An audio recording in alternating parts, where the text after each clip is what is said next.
Yeah, this is a cropping systems trial that we have here at the station. This has been ongoing for the past, what was that, since 1987? Since 1987. When I came here last year, I was very excited about the study. Mr. Ezra Ebeli, he is actually the PI on this study.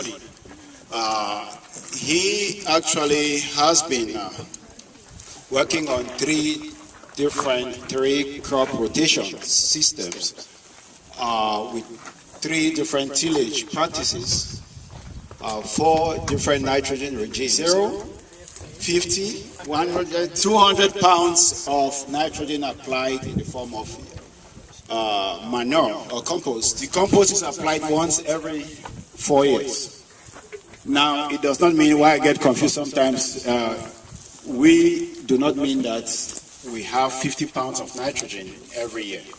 The compost is applied once every 4 years within the rotation cycle. Right here, we have where the printouts. A lot of this soil data that have been collected from this study were mostly the chemical aspect of it. That's we'll take the CEC, we'll take the organic matter content, the nitrogen, phosphorus, pH. But when I came in, I thought it would be interesting for us to look at the different physical properties of the soil, how they have changed over time.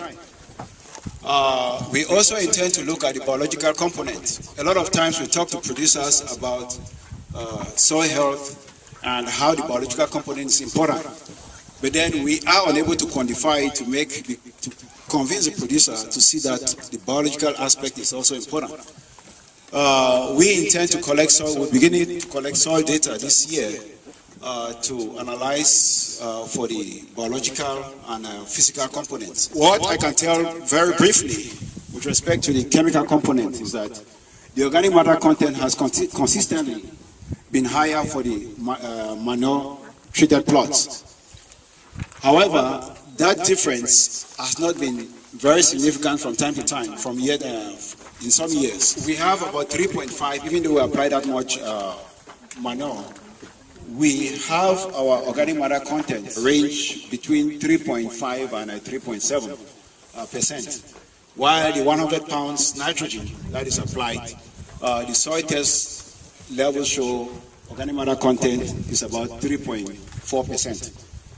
That is also true for the 50 pounds N, which is slightly lower, just about 3.3%. The check plots about 3.2%. pH does not change much.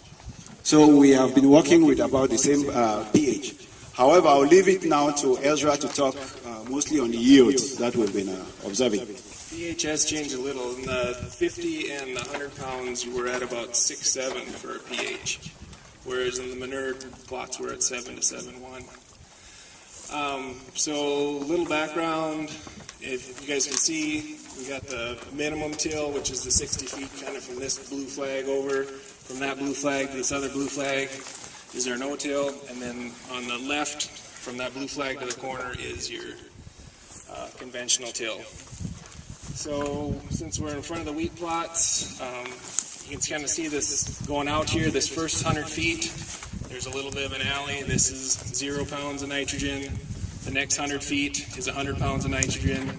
The next 40 feet is the compost manure at 200 pounds once every 4 years. We're looking at a target release of 40 pounds or 50 pounds a year. We know that's not the case. You know, the first year you're probably looking at about 30 pounds.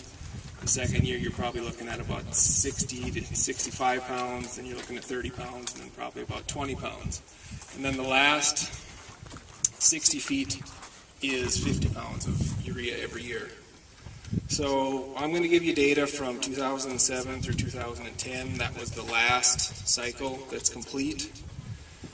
What we found is that really there isn't a whole lot of difference from our 50 pounds to 100 pounds in manure.